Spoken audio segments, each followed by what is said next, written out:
ఏంట్రా ఇంత పొద్దున్న వచ్చేసావు? కనీసం స్నానమైనా చేసావా? ఈరోజు టైం ఉంటుందా లేదా అని నిన్ననే చేసి వచ్చాను.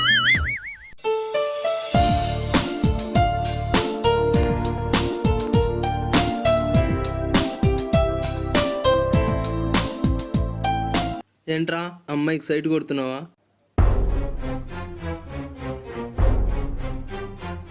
నువ్వు ఎంకామ్ చదివావంటేనే నమ్మలేను, ఇంకా గోల్డ్ మెడల్ అంటే అస్సలు నమ్మను. ఆ